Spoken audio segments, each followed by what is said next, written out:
Okay, so we were talking about, this is a one-to-one reaction.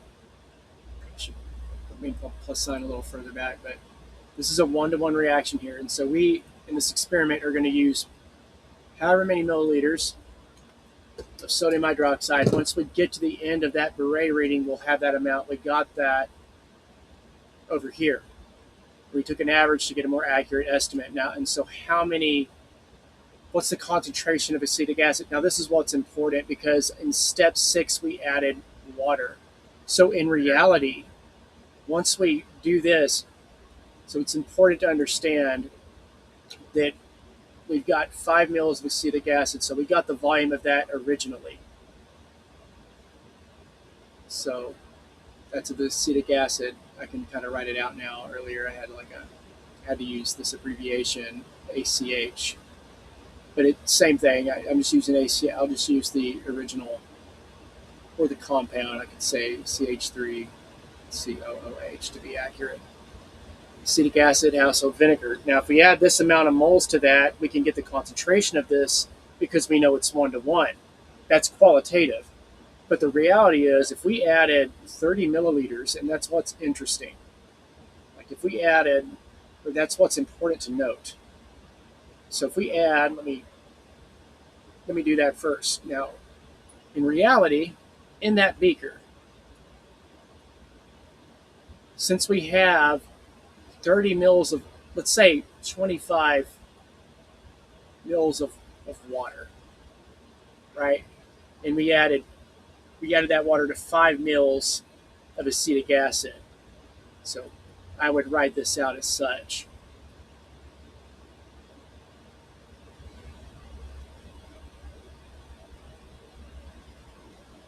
So then if we do that, we've got 30, we can assume around 30 mils total.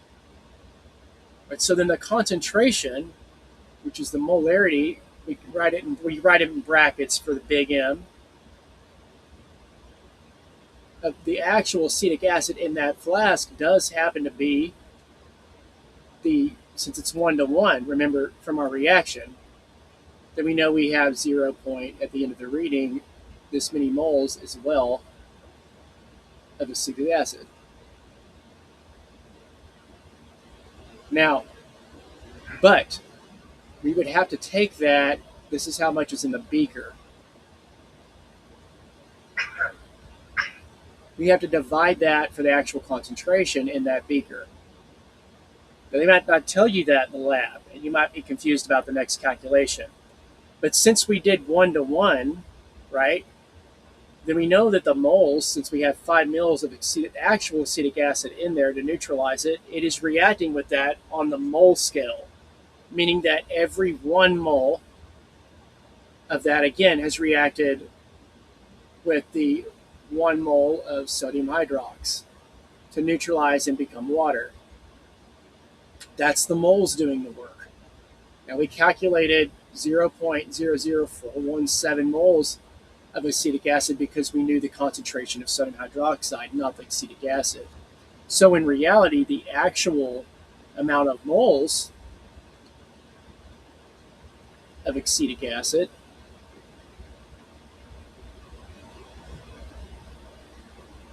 we would use the 5 mils.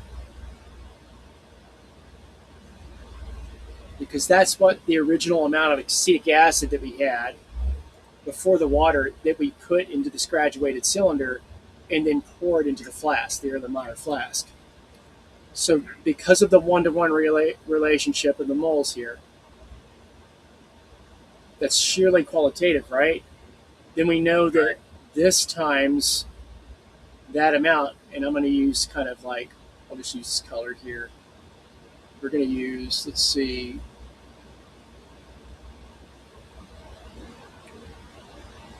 if we wanted to know the concentration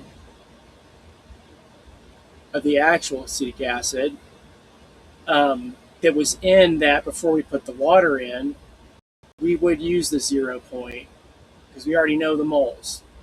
So we would use those moles over the volume to get that. But we can't use milliliters, and I'll fix that in a minute.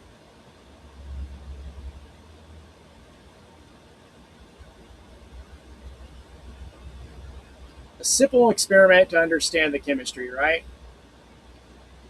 But remember, we can't use milliliters. We need to convert this to liters. So let's do that. And we'll be done. That'll be the end of this lab, right? Right. And that'll give us that concentration of the actual acetic acid before the water. So just to make sure that we're following here, we'll get 0.834 moles per liter. Now that's interesting. Why is it so much higher than the zero point 0.1 mole per liter if it's a neutralization reaction? Notice how the moles are the same, but the volume of the original amounts that we put, this was in the Erlenmeyer flask, is different from the amount that we let go or that we drip out of the buret, right? So because of this volume being less than this, sorry, did I put, yeah, because of this volume being less than this volume, right, this much smaller volume would give a higher concentration because it contains the same amount of moles, but yet the volume is less. And anything in the denominator that's less, if your number at the top is constant, is going to give you a higher ratio. So hopefully that makes sense. Now, just to recap, what we used was a graduated cylinder for the sodium hydroxide. We measured how much we let out of that. We did it 3 different times to get a better estimate and avoid human error. And we started doing our acid-base chemistry and looked for this very subtle pink. And that tells us that if we use the phthalate, that once it gets faintly pink, you're close to that neutralization, right? So it'll stay for a little while and then it should go away. When you start this out, it should be, let's see, should be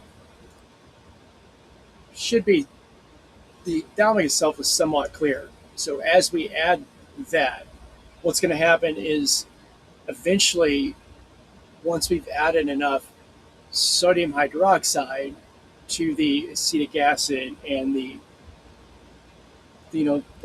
eventually it's going to turn this, once the solution is somewhat more basic than acidic in the acetic acid from adding the sodium hydroxide, it'll be faintly pink and then it'll go away. And that tells us how close it is to neutralization. It's phenolphthalein. So, yes, and this is kind of a description on the neutrality of it all. So, just because it's a neutralization, it doesn't always mean that it's going to be necessarily at 7, but that is the equivalence point.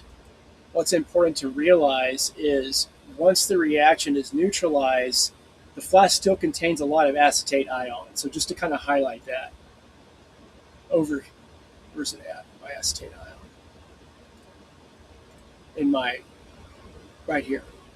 That is a base, and sodium's an ion. So it's going to be a little more. Once we've neutralized it, the pH is going to be a little higher. Now, phenolphthalein is not going to show neutralization at 7. It's still going to be clear. So you won't see if it was just phenolphthalein by itself. But since the reaction, once these have fully reacted in equal mole amounts, then you're going to have this acetate ion left over. And because of that, your pH is going to be a little higher than 7. So because of that, acetate is slightly basic, and you're going to have this occurring. And when you do that, you are going to produce just a little bit of sodium hydrox, and the solution is going to be above pH 7, typically around 8.5 to 9. And we're just looking for the neutralization of these two. And we use phenolphthalein for that reason, because we know it's clear at 7, that once this is fully reacted, this is going to occur from the acetate, and your pH, of course, is going to be a little higher, a little more basic. So it's a great indicator. It's not quantitative at this part. Our quantitative analysis was this part, This is more qualitative in nature, and hopefully that makes sense. Hopefully this helps and helps the lab in understanding why these things, why these calculations can be sometimes somewhat ambiguous. Anakin, Chancellor Palpatine is evil! From my point of view, the Jedi are evil.